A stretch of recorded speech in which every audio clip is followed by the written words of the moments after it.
গাজওয়ায়ে হিন্দ। গাজওয়ায়ে হিন্দ এটা এখন hot cake Bangladesh. সবকিছু নিয়ে রাজনীতি হয়, এটা নিয়েও রাজনীতি হয়।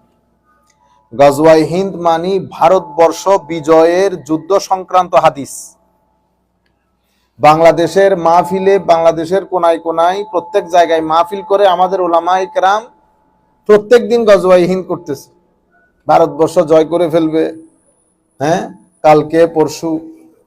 তো আমরা চাই যে আমার নবী সাল্লাল্লাহু আলাইহি ওয়াসাল্লাম যে কনটেক্সটে কথাটা বলেছেন, আমরা সেই কনটেক্সটে বোঝার চেষ্টা করব। গাজওয়ায়ে হিন্দ সম্পর্কে যে হাদিস শরীফগুলো এসেছে এবং অসংখ্য মানুষ আপনারা যারা দেখবেন, আমি অনুরোধ করব আপনারা আমাদের এই কথা নিজেরা শুনবেন এবং প্রচার করবেন, যাতে উম্মত মিসগাইডেড না হয়। সম্মানিত উপস্থিতি, কিয়ামতের পূর্বে আমার নবী সাল্লাল্লাহু আলাইহি ওয়াসাল্লাম বেশ কিছু ঘটনার কথা বলেছেন, যে ঘটনাগুলো ঘটবে। আমরা যেটা জুমার মসজিদে শুরু করেছি, আলামাতে সুগরা, আলামাতে কুবরা, ছোট আলামত, বড় আলামত। আমার নবী সাল্লাল্লাহু আলাইহি ওয়াসাল্লাম আলামত বর্ণনা করতে করতে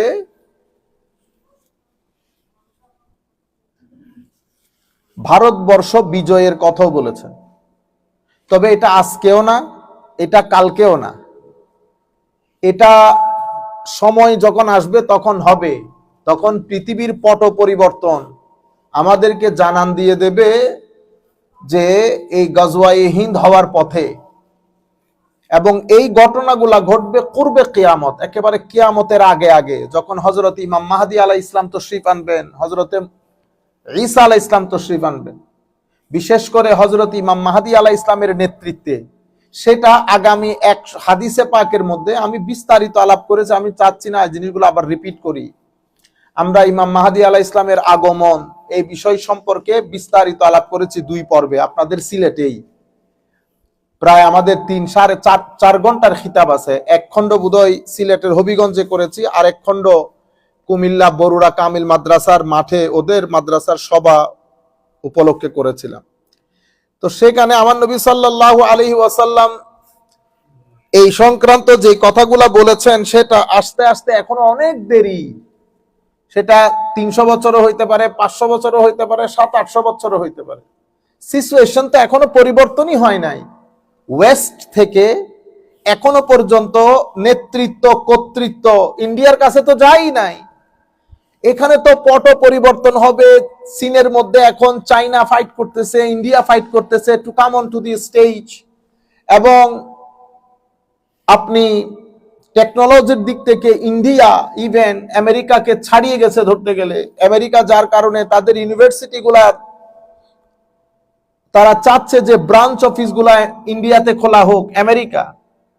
তো এখন আবার চাইনা স্টেজের মধ্যে আসতেছে। এখন তো ক্ষমতার পট পরিবর্তন হচ্ছে। কিন্তু আনফরচুনেটলি এমন এক জাতি আমরা, বাংলাদেশের আনাচে কানাচে প্রথম শুরু হয়েছে ইমাম মাহাদিকে নিয়ে। প্রত্যেক দিন ইমাম মাহাদির আগমন হচ্ছে, এবং এই কাজগুলা বেশি করে আমাদের যারা বিভিন্ন ইসলামী সংগঠনের সাথে জড়িত, তারা ইসলামী রাজনীতির সাথে জড়িত তারা। আমরা এমনিতে মানুষকে কনভিন্স করতে পারতেছি না, তো আমরা আখিরাতের ভয় দেখাই আর ইমাম মাহাদির আগমনের ভয় দেখাই। আজীব। এবং টিভির মধ্যে কয় হাজার বার আসছে। কিছু ইমাম মাহাদি পাকিস্তানে আসে, কিছু ইমাম মাহাদি আমাদের বাংলাদেশে আসে। ইন্ডিয়া এখনো ইমাম মাহাদি থেকে বেঁচে আছে। কিছুদিন আগে ইমাম মাহাদি তশরিফ আনছেন ইন্দোনেশিয়াতে। মানে ইমাম মাহাদির ছড়াছড়ি, ইমাম মাহাদির ছড়াছড়ি। আমরা হাদিস শরীফ গুলো আগে পড়ি। এই হাদিস অসংখ্য কিতাবের মধ্যে এসছে। ইমাম আহমদ ইবনে হাম্বল মুসনাদের মধ্যে বর্ণনা করেছেন, ইমাম নাসাই, ইমাম হাকিম, বিশেষ করে ইমাম নাসাই শরীফের মধ্যে বলছেন, আন আবি হুরাইরা রাদিয়াল্লাহু তাআলা আনহু, হযরত আবু হুরাইরা থেকে বর্ণিত, ক্বালা ওয়া আদানা রাসূলুল্লাহ সাল্লাল্লাহু আলাইহি ওয়াসাল্লাম গাজওয়াতাল হিন্দ, ওয়া আদানা রাসূলুল্লাহ সাল্লাল্লাহু আলাইহি ওয়াসাল্লাম গাজওয়াতাল হিন্দ, ফাইন আদরাকতুহা উনফিকু ফিহা নাফসি ওয়া মালি, ওয়া ইন কুতিলতু কুনতু আফদালাশ শুহাদা, ওয়া ইর রাজাতু ফাআনা আবু হুরাইরা আল মুহাররার।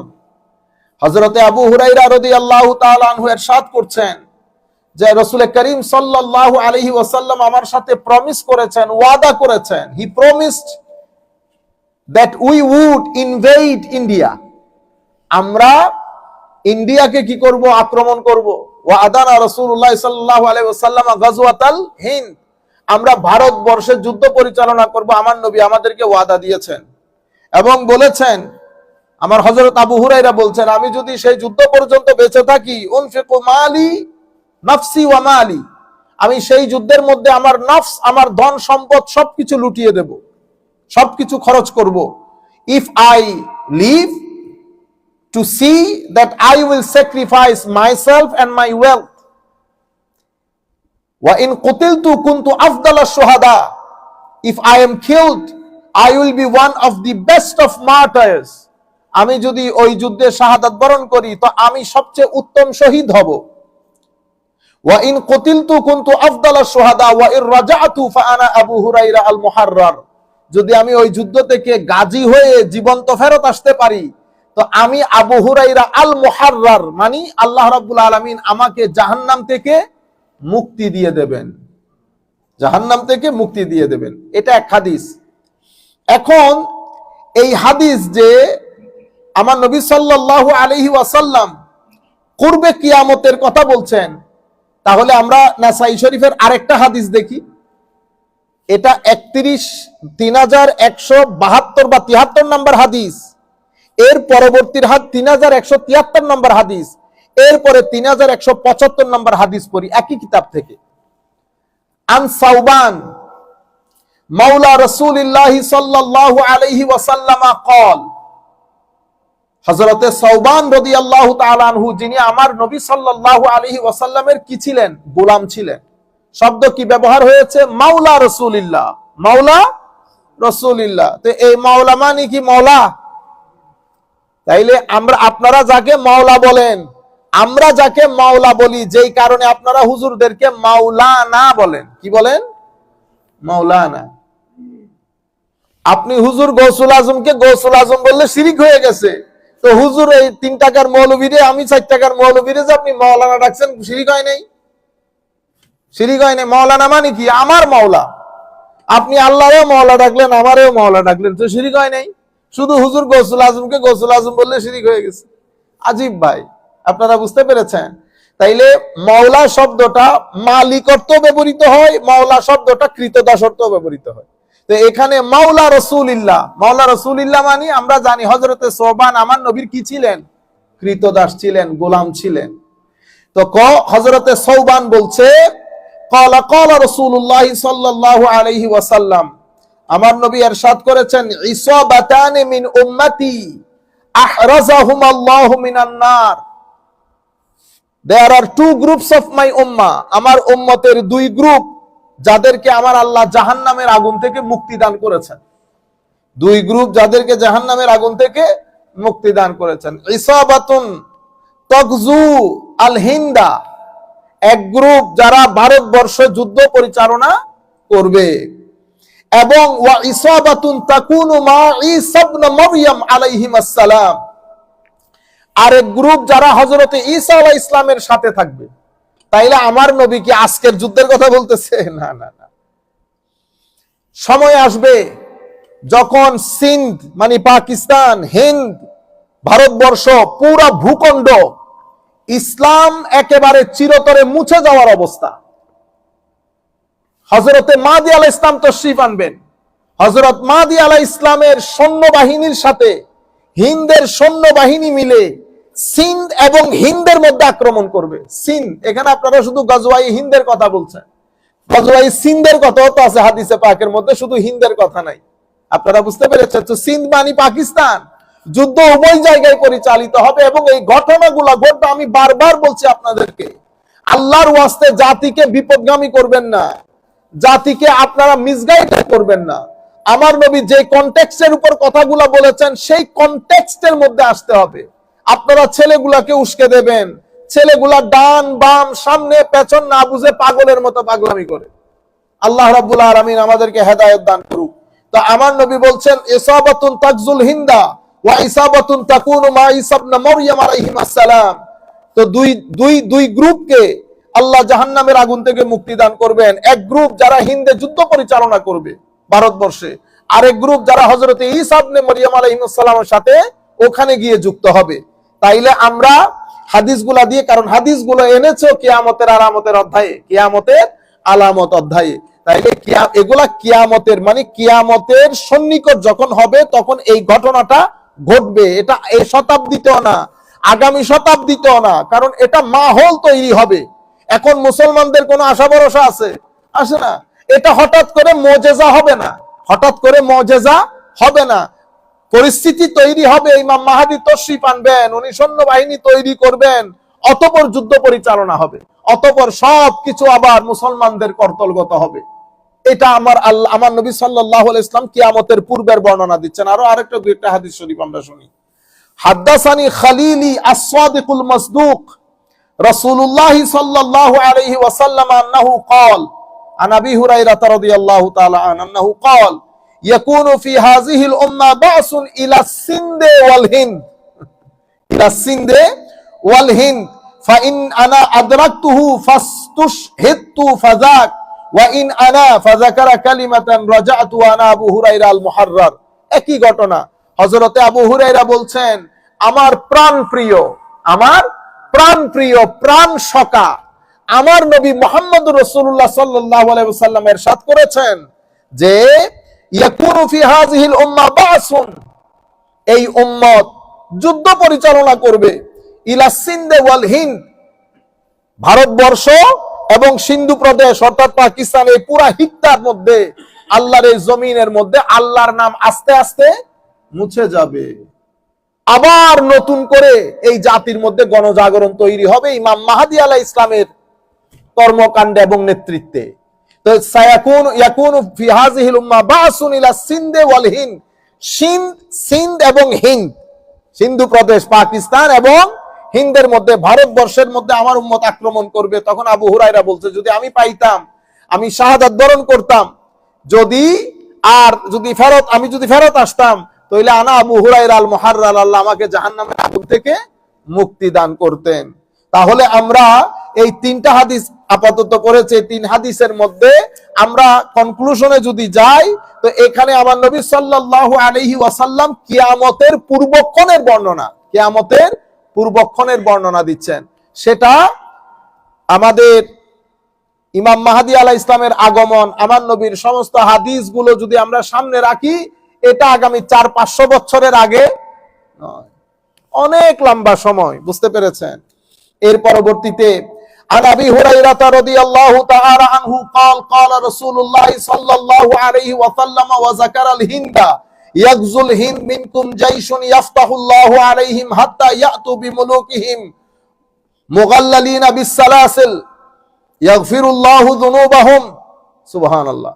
হযরত আবু হুরায়রা ইরশাদ করছেন, আমার নবী বলেছেন, হিন্দের কথা, ভারতবর্ষের কথা উচ্চারণ করে, স্মরণ করে ভারতবর্ষের আলোচনাতে আমার নবী ইরশাদ করেছেন, ইয়াগজুল হিন্দা মিনকুম জাইশুন, তোমাদের মধ্যে, তোমাদের ভাইদের মধ্যে একটা দল সৈন্যবাহিনী ভারতবর্ষ আক্রমণ করবে, যাদের হাতে আল্লাহ ভারতবর্ষকে কি দান করবেন? ভিক্টরি দান করবেন, যাদের হাতে আল্লাহ ভারতবর্ষকে বিজয় দান করবেন। হাত্তা ইয়াতু বিমুলুকিহিম, এবং এমনকি শেষ পর্যন্ত until they bring their kings in chain, শেষ পর্যন্ত যুদ্ধে শুধু বিজয় হবে না, তাদের রাজা মহারাজাকে শিকল বন্দী করে কার কাছে নিয়ে যাবে? হযরতে ফায়াজিদুনা ইবনে মারইয়াম বিশাম, ভারতবর্ষের রাজাকে বন্দী করে শিকল বেঁধে ইন্ডিয়া থেকে হযরতে ঈসা বিন মারইয়ামের সাথে ওই দরবারে পেশ করার জন্য সিরিয়াতে নিয়ে যাবে। সিরিয়াতে আজকে নিয়ে যাবে, এই সিরিয়াতে। ইন্না লিল্লাহি ওয়া ইন্না ইলাইহি রাজিউন। তাইলে আমি এই চারটা হাদিসের মাধ্যমে আপনারা তো বুঝতে পেরেছেন আমার নবী সাল্লাল্লাহু আলাইহি ওয়াসাল্লাম কি বলেছেন, কিসের কথা বলেছেন। একটা হাদিস পাইলেন, বস বিসমিল্লাহ করে এটা ওয়াজ তাকরীরের মধ্যে গরম করতেছেন, এমন কেন করেন? হাদিস শরীফ আমার নবী এই বিষয়ে যা কিছু এনেছেন, আমি আরেকটা দুইটা বললে আপনারা বুঝতে পারবেন। ইমাম ইবনে কাসির সহ সমস্ত মুহাদ্দিসিন বলছেন, ওয়াকাদ গাজাল মুসলিমুন আল হিন্দা ফি আইয়ামে মুআবিয়া, মুসলমানরা হিন্দে আক্রমণ করেছে মুআবিয়া রাদিয়াল্লাহু তাআলা আনহুর সময়কালে। এখন এই যে গজওয়ায়ে হিন্দ, এটা কোন সময়ের গজওয়া?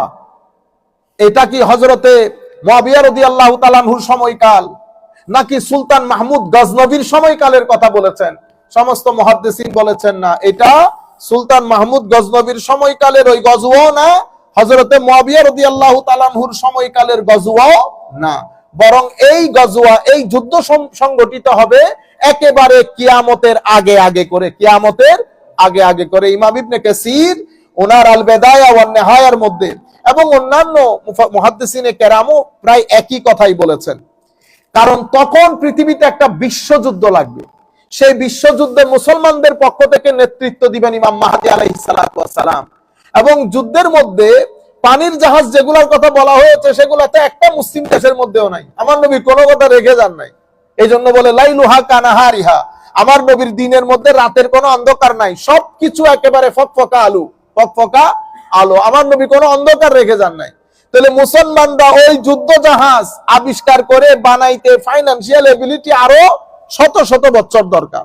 তাহলে বিশ্বযুদ্ধ লাগবে। আপনি হাদিসের ভাষা দেখেন, আন মুআজ ইবনে জাবাল রাদিয়াল্লাহু আনহু আনিন নবী সাল্লাল্লাহু আলাইহি ওয়াসাল্লাম قال আল মালহামাতুল উজমা ওয়া ফাতহুল কুসতানতিনিয়া ওয়া খুরুজুদ দাজ্জাল ফি 7 আশহুর।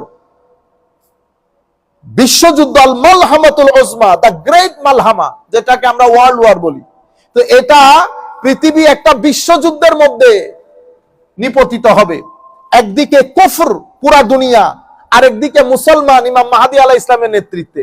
ইমাম মাহদী আলাইহিস ইসলামের নেতৃত্বে যখন এই যুদ্ধ লাগবে, সিন্ধের সৈন্যবাহিনী এবং প্রত্যন্ত অঞ্চলে যারা এখন থেকে অনেক ওলামায়ে কেরাম এই ধরনের কথা বলেছেন, যারা বিভিন্ন বড় বড় সংগঠন পরিচালনা করে এখলাসের সাথে, তো generation to generation, generation to generation, শেষ বিকালে যেই 2, 4, 5 জন বেঁচে থাকবে দিন নিয়ে, সত্যিকার দিন নিয়ে, তারা ইমাম মাহদী আলাইহিস ইসলামের সাথে ওই যুদ্ধে কি হবে? যুক্ত হবে। তাহলে এটা বিশ্বযুদ্ধ হবে, মালহামাতুল উজমা, বিশ্বযুদ্ধ হবে। সেই যুদ্ধের মধ্যে আমার নবী সাল্লাল্লাহু আলাইহি ওয়াসাল্লাম ইরশাদ করছেন, কুস্তুনতুনিয়া ফাতা হবে, মানে কনস্টান্টিনোপল বিজয় হবে। এর পরবর্তীতে দাজ্জাল বের হবে। তাইলে বিশ্বযুদ্ধ, কনস্টান্টিনোপলের বিজয় এবং দাজ্জালের বাহির হওয়া, এই 3টা ঘটনা ঘটবে আমার নবী বলেছেন 7 মাসে। কয় মাসে? 3 ঘটনা 7 মাসে ঘটবে, আর আপনি এখন গজবাহীন করে ফেলতেছেন। কই দাজ্জাল, কই কি? হ্যাঁ, আচ্ছা।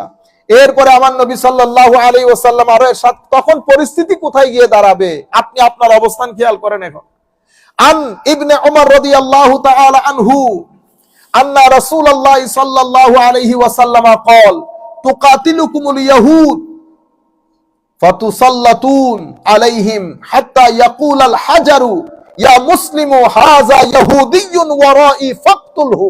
সুবহানাল্লাহ। মুসলমানরা যখন ওই অবস্থানে চলে যাবে, পৃথিবীতে মুসলমানদের আবার প্রভুত্ব প্রতিষ্ঠিত হবে। বিশ্বযুদ্ধের মধ্যে ইহুদিরা মুসলমানদের বিরোধিতা করবে, সেখানে সেই সময় মুসলমানদের নেতৃত্বে কর্তৃত্বে ইহুদিদের ঠাঁই হবে না, পাথরের পিছনে গিয়ে আশ্রয় গ্রহণ করবে। আমার নবী হাদিসে পাকের মধ্যে বলছেন, ফাতুসাল্লাতুনা আলাইহিম, you will gain such control over them. তোমাদের কি নসিব হবে? প্রভুত্ব নসিব হবে।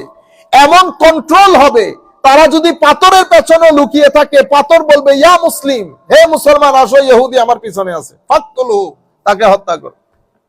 আপনারা বুঝতে পেরেছেন? তো এগুলা কি আজকের কথা বলতেছে আমার নবী? কতদিন লাগে, কত বছর লাগে? অনেক দিন। কিন্তু আমরা আনফরচুনেটলি গত পরশু শুনেছি আমাদের প্রধান উপদেষ্টা ইউনূস সাহেবের যেই বলে সিলেকশন, এটা নবীদের মতো করে হয়েছে। এই সমস্ত বেগাইরত কতগুলা, মানে এগুলো লজ্জা শরমও লাগে না। একটা ব্যক্তি প্রতিবাদও করে না, লাখো মানুষ বসে শুনে গিলে, মানে এরা আমি বললাম বিনোদনের মতো। ইন্না লিল্লাহি ওয়া ইন্না ইলাইহি রাজিউন।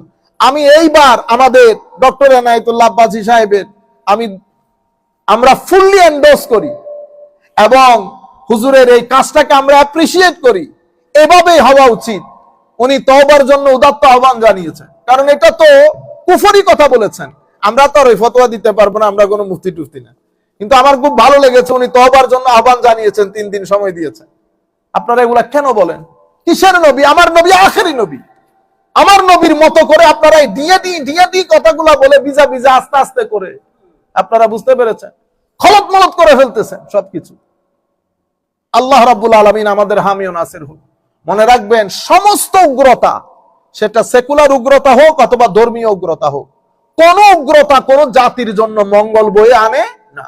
যারা যেখান থেকে বসে শুনছেন, আমি বিনয়ের সাথে অনুরোধ করব আপনাদেরকে, আপনারা আমার মনে হয় উগ্রতাটা বুঝতে পারতেছেন না।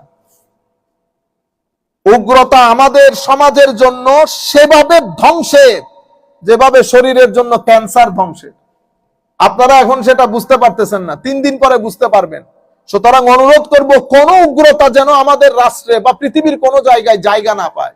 আমার নবী সাল্লাল্লাহু আলাইহি ওয়াসাল্লাম এই উগ্রতাটাকে রুখে দেওয়ার জন্য হাদিসে পাকের মধ্যে বলেছে, আমি যদি এই খারেজি সম্প্রদায়কে পেতাম, আমি সামুদ গোত্রের মতো হত্যা করে পৃথিবী থেকে বিনাশ করে দিতাম। কি পরিমাণ আমার নবী হ্যাজার্ড ফিল করেছেন এদের জন্য।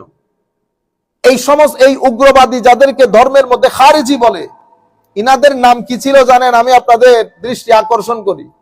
ইনারা নিজেদেরকে বলতেন আসহাবুত তাওহীদ ওয়াল ইতিদাল। আপনি না, আমি বলতেছি খারেজি, ইমাম বুখারী বলতেছে খারেজি, ইসলাম বলতেছে খারেজি, কিন্তু তারা নিজেদের নাম দিত আসহাবুত তাওহীদ ওয়াল ইতিদাল। এরা হচ্ছে তাওহীদপন্থী মডারেট মুসলিম। খারেজিরা সারা, এটা আমি আজকের কথা বলতেছি না, আমার নবীর জামানার কথা বলতেছি। তাইলে নিজের নাম দিয়েছে আসহাবুত তাওহীদ ওয়াল ইতিদাল, কিন্তু ইসলামিক হিস্ট্রি বলতেছে এরা খারেজি। কারণ দিন থেকে কি হয়ে গেছে? খুরুজ হয়ে গেছে। তিলাওয়াতে কোরআনও ছিল, নামাজ দোয়া ছিল, তাসবিহ তাহলিলও ছিল, সব ছিল, কিন্তু দিন থেকে খুরুজ হয়ে গেছে। সুতরাং রাষ্ট্রের মধ্যে, কোন রাষ্ট্রে, কোন ঘরে, কোন ছেলে মেয়ে আমরা যেন উগ্রতার দিকে চলে না যাই।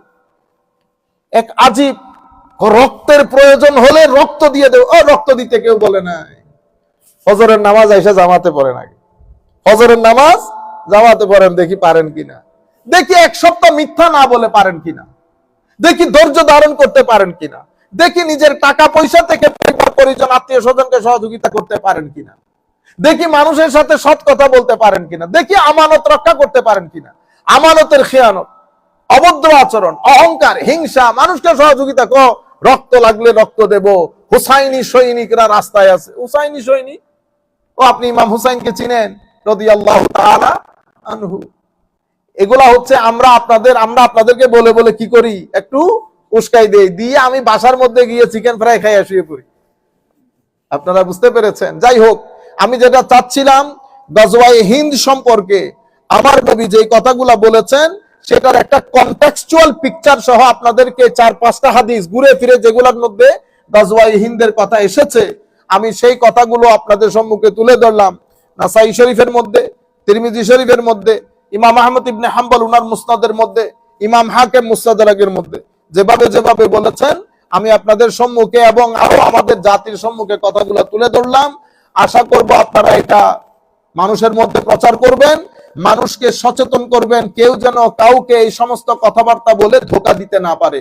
এবং সেই কারণে আমি আপনাদেরকে গ্রেট ওয়ার্ল্ড অর্ডার সম্পর্কে এই যে হাদিসটা বলেছে, এটা তিরমিজি শরীফের 2238 নম্বর হাদিস, যে হাদিসের মধ্যে আমার নবী বিশ্বযুদ্ধের কথা বলেছেন, কনস্টান্টিনোপল বিজয়ের কথা বলেছেন, দাজ্জাল বের হবে এই কথা আমার নবী সাল্লাল্লাহু আলাইহি ওয়াসাল্লাম বলেছেন, এবং পরিস্থিতি এমন হবে, শেষ পর্যন্ত আমার নবী বলছেন, ফাআন হুযাইফা ইবনে উসাইদ আল-গফারি রাদিয়াল্লাহু আনহু আন্নাহু ক্বাল ইত্তালা রাসূলুল্লাহ সাল্লাল্লাহু আলাইহি ওয়াসাল্লাম আলাইনা নাহনু নাতাযাকারু ফাকালা মা তাযকুরুন কুলনা নাযকুরু আস-সাআ ক্বালা ইন্নাহা লান তাকুমা হাত্তা তারাউ ক্বাবলাহা 10 আয়াত। আমার নবী আমাদের কাছে এসেছে, আমরা কিয়ামত সম্পর্কে আলাপ করছিলাম। আমার নবী জিজ্ঞেস করতেছেন, তোমরা কিসের কথাবার্তা বলতেছো? তো ইয়া রাসূলুল্লাহ, আমরা কিয়ামত সম্পর্কে কথা বলতেছি। তখন আমার নবী বলতেছেন, কিয়ামত সংগঠিত হবে না যতক্ষণ পর্যন্ত তোমরা 10টা আলামত না দেখো। কয়টা আলামত? 10টা। এগুলাকে বলা হয় কিয়ামতের আলামাতে কুবরা। এগুলো হওয়ার পরে সাথে সাথে আর মনে করবেন যে কোনো মুহূর্তে পৃথিবী ধ্বংস হয়ে যাবে, তবে ধারাবাহিক ভাবে আসবে। সোমবারে বলে রোববারে চলে যাবে সেরকম না, এগুলো সব একটার পর একটা ঘটবে। কি হবে? আমার নবী বলেছেন সাল্লাল্লাহু আলাইহি ওয়াসাল্লাম, আদ-দুখান, আমি সংক্ষিপ্ত আকারে বলে যাচ্ছি, ধোঁয়া বের হবে। এটার বিস্তারিত ডিটেলসে কথা আছে, কোন জায়গা থেকে ধোঁয়া বের হবে, পুরা পৃথিবী অন্ধকার হয়ে যাবে। এরপরে দাজ্জাল বের হবে। দাব্বা, কিছু বড় বড় প্রাণী বের হবে, এরা কথা বলবে। ওয়া তুলুউশ শামস মিন মাগরিবিহা, সূর্য পশ্চিম দিক থেকে উদয় হবে। ওয়া নুজুল ঈসা বিন মারইয়াম, হযরত ঈসা আলাইহিস সালাম তাশরীফ আনবেন। ওয়া ইয়াজুজ এবং মাজুজ, ইয়াজুজ এবং মাজুজের কি হবে, উদ্ভব হবে। এবং 3টা ভূমিধস হবে। কয়টা ভূমিধস? 3টা ভূমিধস হবে। একটা হচ্ছে খাসফুন বিল মাশরিক ওয়া খাসফুন বিল মাগরিব ওয়া খাসফুন বিজাজিরাতিল আরব, একটা হচ্ছে পৃথিবীর প্রাচ্যে, আরেকটা পাশ্চাত্যে, এবং একটা জাজিরাতুল আরবে। ওয়া আখিরু যালিকা নারুন তাতরুদুন নাস ইলা মাহশারিহিম, এবং একটা আগুনের ঝাপকি বের হবে। এই আগুন কোন 1 মাইল 2 মাইল না, মাইলের পরে মাইল, যেটা পুরো পৃথিবীবাসীকে কিয়ামতের ময়দানে নিয়ে যাবে। এই টোটাল ঘটনা, এগুলো আলামাতে কুবরা। এর আগে ঘটবে কোনগুলা? এই যে হযরত ঈসা বিন মারইয়াম আসবে, মাহদির আগমন ঘটবে, তখন এই ঘটনাগুলা ঘটবে, গজওয়াতে হিন্দ, তারপরে গজওয়ায়ে হিন্দ এবং বিশ্বযুদ্ধ। আপনারা বুঝেছেন? ইনশাআল্লাহ আমরা ডিটেইলসে পরে আলাপ করব। আমি যা সংক্ষিপ্ত আকারে আজকে যারা যেখান থেকে বসে দেখছেন, আপনাদের অনুরোধ ক্রমে বিষয়টা আপনাদের সম্মুখে তুলে ধরলাম। আপনারা এগুলা নিয়ে মানুষের সামনে একটু মানুষকে প্রসার করবেন, এবং আল্লাহ রাব্বুল আলামিনের দরবারে দোয়া করি সবার জন্য, আল্লাহ যেন আমাদেরকে ফিতনা থেকে রক্ষা করেন। ওয়া আলাইনা ইল্লাল বালাগুল মুবিন। আসসালামু আলাইকুম ওয়া রাহমাতুল্লাহি তাআলা ওয়া বারাকাতুহু।